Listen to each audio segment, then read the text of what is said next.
আপনার ঈমানকে পরিপূর্ণ করতে পারবেন। আপনার ঈমানকে পরিপূর্ণ হবে এক, অন্তরে বিশ্বাস করা। আপনি যদি ঈমান নিয়ে আসার ক্ষেত্রে অন্তরে বিশ্বাস না করেন, আপনি যদি অন্তরে বিশ্বাস করতে না পারেন, তাহলে আপনার ঈমানটা সেটা পরিপূর্ণ ঈমান হবে না। 2 নম্বর হচ্ছে মুখে স্বীকৃতি প্রদান করা, অর্থাৎ আপনি যে ঈমান নিয়ে এসেছেন সেটাকে মুখে বাস্তবায়ন করতে হবে। 3 নম্বর কাজ হচ্ছে অন্তর দিয়ে বিশ্বাস করে মুখে স্বীকৃতি দিয়ে সেটাকে কাজে বাস্তবায়ন করার নামই হচ্ছে ঈমান। আপনি যদি শুধুমাত্র মুখে স্বীকৃতি দিলেন যে আমি একজন ঈমানদার, আমি তো অনেক বড় ঈমানদার, আমার মতো ঈমানদার কে আছে, কিন্তু আপনি আপনার কাজ যেগুলো রয়েছে সেই কাজগুলো আপনি যথাযথভাবে পালন না করতে পারেন, তাহলে আপনি ঈমানদার হতে পারবেন না। সম্মানিত উপস্থিতি, আল্লাহর নবী সাল্লাল্লাহু আলাইহি ওয়াসাল্লাম বলেছেন ঈমান 6টি জিনিসের উপর প্রতিষ্ঠিত। যদি কোনো ব্যক্তি 6টি জিনিসকে ভালোভাবে আয়ত্ত করতে না পারে, বাস্তবায়ন করতে না পারে, তাহলে তার সেই ঈমানটা পরিপূর্ণ হবে না।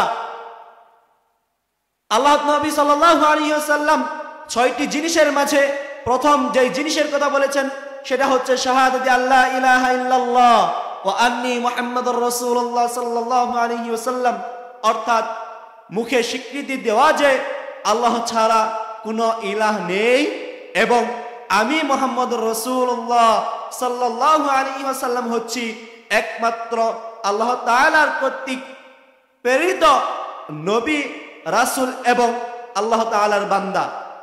তো সম্মানিত উপস্থিতি, আমরা আজকে এই ক্ষেত্রে বিভিন্ন জায়গায় বিভিন্নভাবে মানুষদেরকে পথভ্রষ্ট করে যাচ্ছে। তারা বিভিন্ন জায়গায় মুহাম্মদ সাল্লাল্লাহু আলাইহি ওয়াসাল্লামকে এক নবী বলে, শেষ নবী বলে তারা দাবি করছে না, তারা বলছে এর পরেও আরো নবী রয়েছে। অথচ আল্লাহ নবী সাল্লাল্লাহু আলাইহি ওয়াসাল্লাম বলে দিয়েছেন আনা খাতামুন নাবিয়্যিন লা নাবিয়্যা বাদি, আমি হচ্ছে সর্বশেষ নবী, আমার পরে আর কোনো নবী নেই।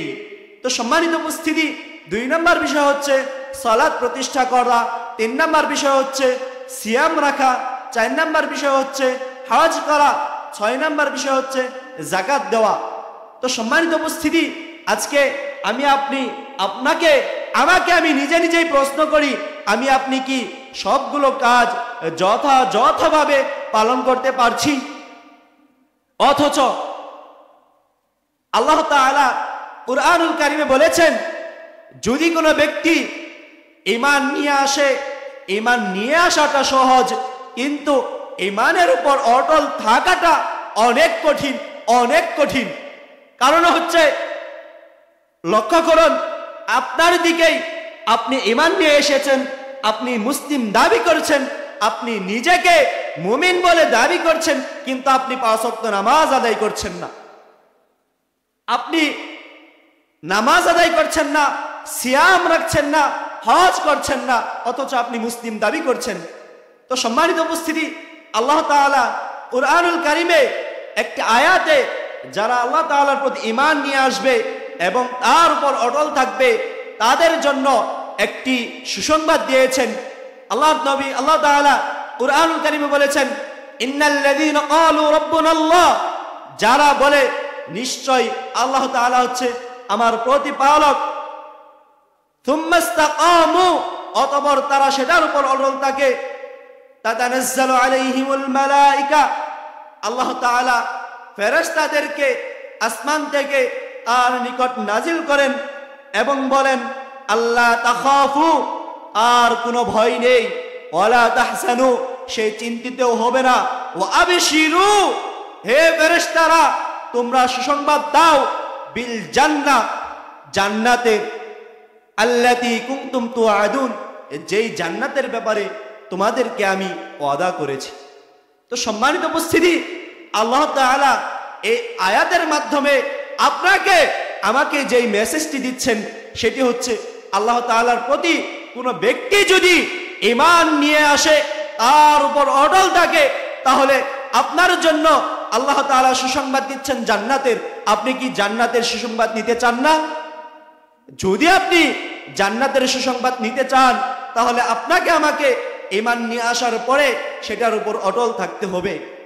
সম্মানিত উপস্থিতি, আল্লাহ নবী সাল্লাল্লাহু আলাইহি ওয়াসাল্লামকে আমর রাদিয়াল্লাহু তাআলা আনহু জিজ্ঞাসা বললেন, হে আল্লাহ নবী সাল্লাল্লাহু আলাইহি ওয়াসাল্লাম, আপনি আমাকে ইসলাম সম্পর্কে এমন একটি কথা বলুন যেই কথা আমি আপনাকে ছাড়া অন্য কাউকে জিজ্ঞাসা করব না।